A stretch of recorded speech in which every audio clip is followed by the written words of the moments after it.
My name is Edward A. Janek, Janek, and I go by the name of Eddie. And my rate now is E6. I had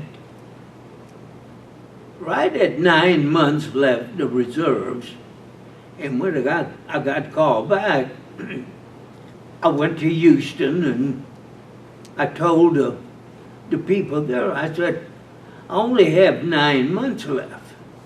And they said, no, you got an extra year. You got 1 year and 9 months. I said, I have that. And they said, President Truman extended all the reserves who had less than a year to do. He extended them another year. I said, okay. I was single. It didn't matter. I didn't have any responsibilities.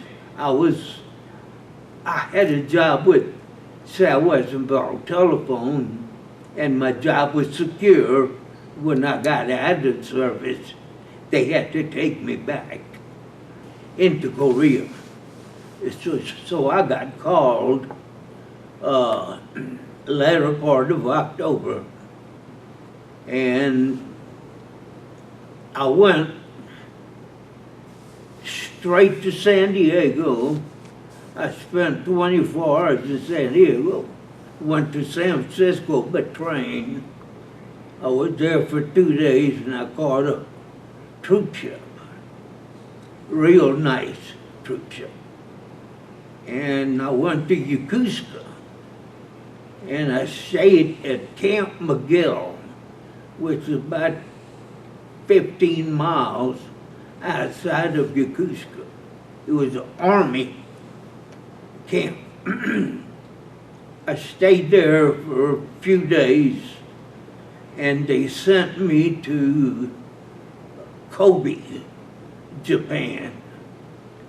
And I ran guard mail there for about 2 weeks.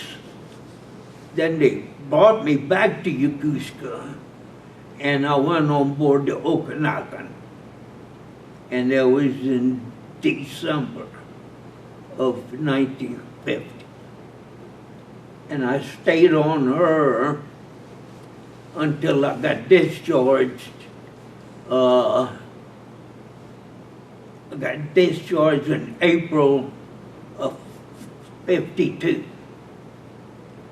So my whole duty was on board the Okanagan during the Korean War.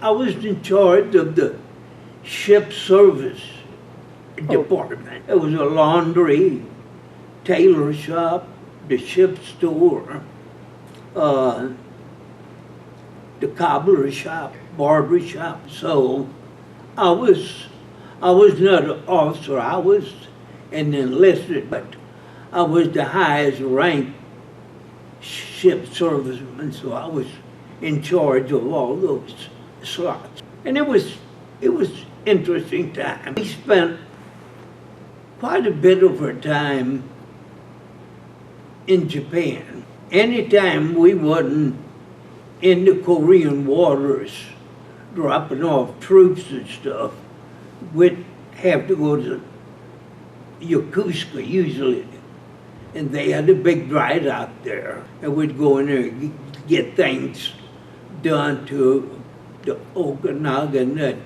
needed done.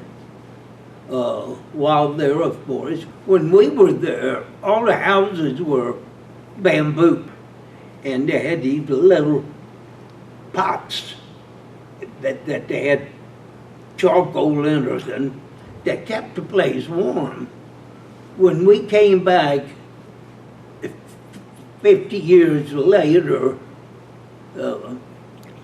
it changed from eastern to western houses, brick houses, just a big difference. And I always said the Americans screwed up Japan because it was so much difference being in a bamboo house or being in a brick house. It was a beautiful country. Yeah. That must have been a Strictly Eastern, and that was really great.